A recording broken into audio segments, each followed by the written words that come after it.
And then people will say, aha, now I know what this do. And maybe they'll read more. Because reading more is the goal. I also have no interest in playing a bard. Everyone always gets surprised when I say that.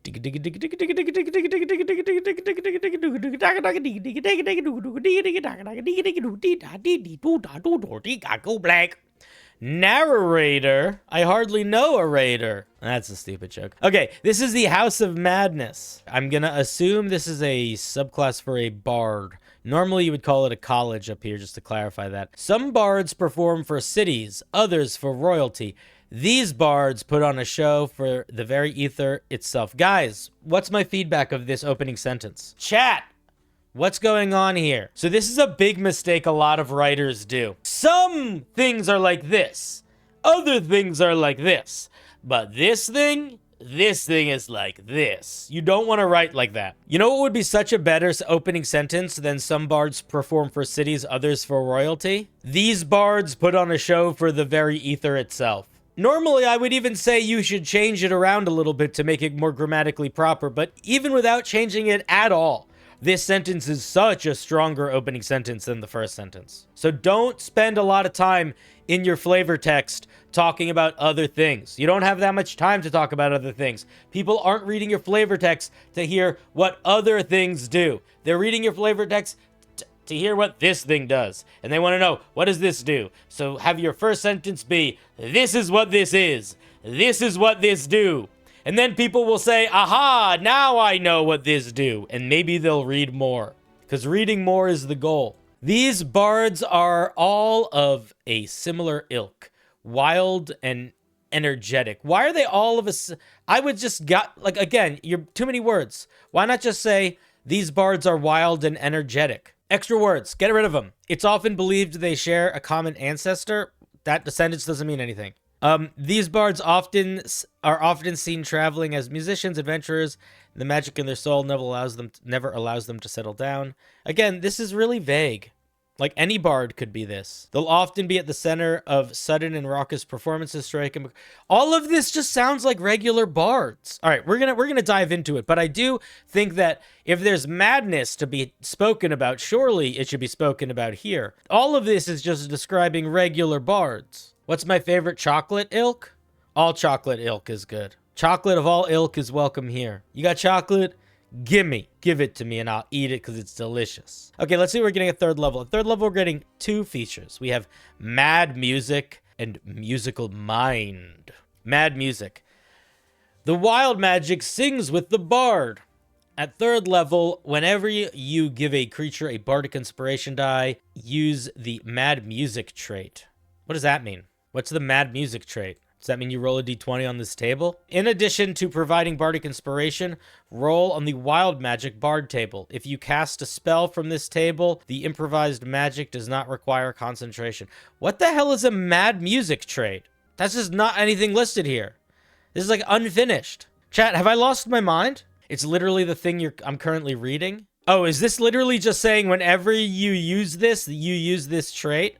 Then why is it saying in addition, as if this is a thing? Are you sure? When do you roll on the Wild Magic table? Are you rolling on the Wild Magic table as a part of your bonus action to give a bardic inspiration? Whenever you use that bonus action to give a bardic inspiration, you roll on this Wild Magic table? You should clarify that in your language here. Okay, so here's how I would rewrite this whole sentence. Beginning at third level, the Wild Magic sings with you. Period. Whenever you use a bonus action to give a creature a bardic inspiration die, roll on the Wild Magic Bard table. Period. And then people will read this and go, aha ha ha ha.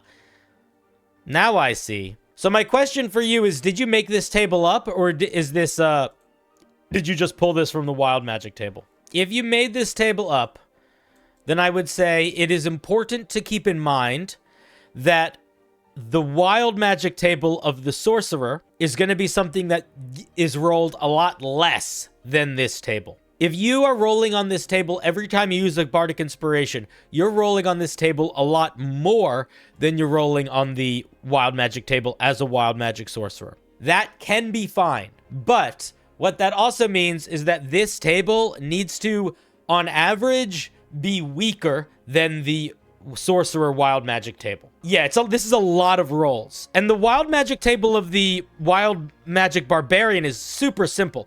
It's only 8 things, and none of them do more than like a d6 damage. Why are you building a chart from scratch?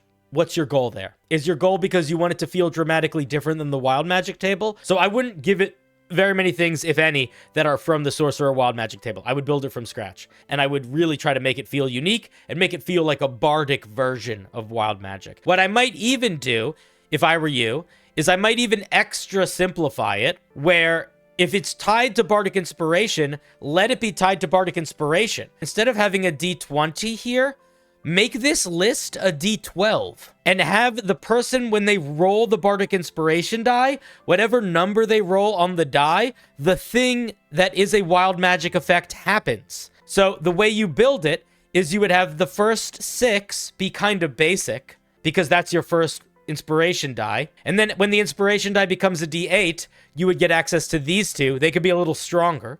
And then when your inspiration die becomes a D12, you get access to these 2 for the D10, and then these 2 for the D12. So you could actually scale the Wild Magic. And now, not only do you have a table that you can guarantee is going to be unique, because you're making it a lot smaller, much easier to manage, you can scale the features very specifically. You could be like, okay, 1 through 6 is going to happen.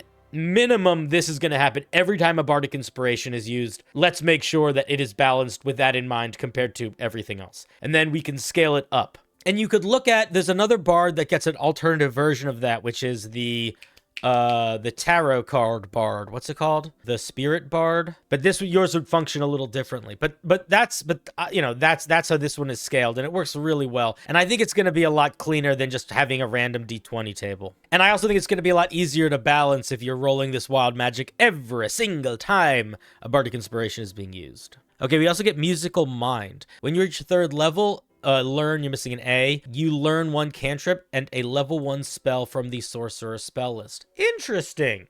I don't know how I feel about that. I feel like that's a little bit of a cop-out. I don't feel like the goal here should be you are making a Wild Magic Sorcerer bard. I feel like the goal here should be you're making a Wild Magic bard. So I don't think the answer to what else this thing needs at 3rd level, we should pull from the Sorcerer. We could do that.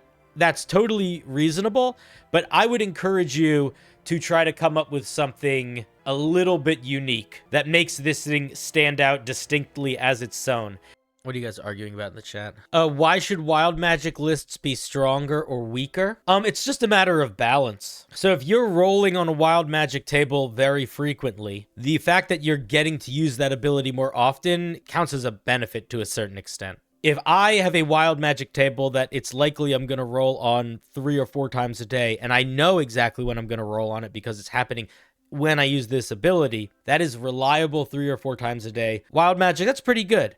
But if I have a Wild Magic where it only triggers when I roll a specific dice, and I have no control over that, then it's only random, and it's likely that it might not come up once in a whole day. So it's a lot more reasonable for that to be more powerful, because I have less power over it, which makes it weaker because it's just happening randomly, and it's not happening as frequently. So yeah, I would play around with trying to come up with a new 3rd level feature here. Let's see what we get at 6th level. Wild Magic flows through the bard. Get rid of all of this. When you reach 6th level, don't say may, say can, you can expend 1 use of Bardic Inspiration to activate this trait. If you choose to do so, upon casting a level 1 spell, roll a Bardic Inspiration. Roll a Bardic Wild table? What?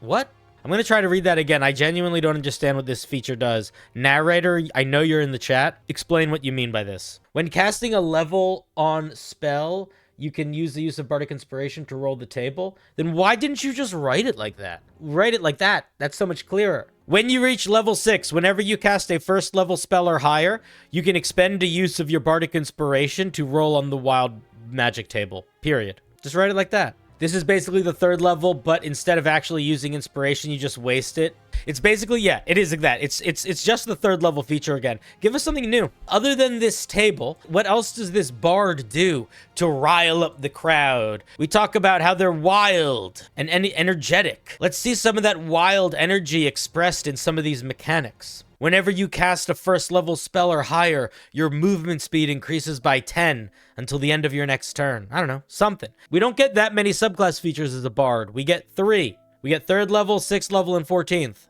We really want them all to count. Wild Attunement. Is this 14th level? I'm assuming it's 14th level. When rolling the Wild Magic table, roll 2 and select either. I mean, that's a legitimate 14th level feature for a bard that's built around a Wild Magic table, so I think that's solid.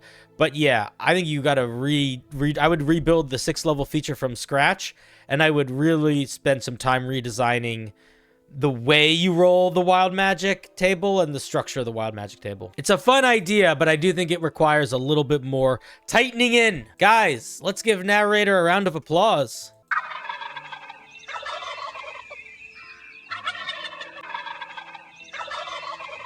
You don't have to rewrite anything you don't want to rewrite. You know? I don't know what I'm talking about half the time. I'm just some fucking guy. Gobble, gobble, gobble, gobble, gobble.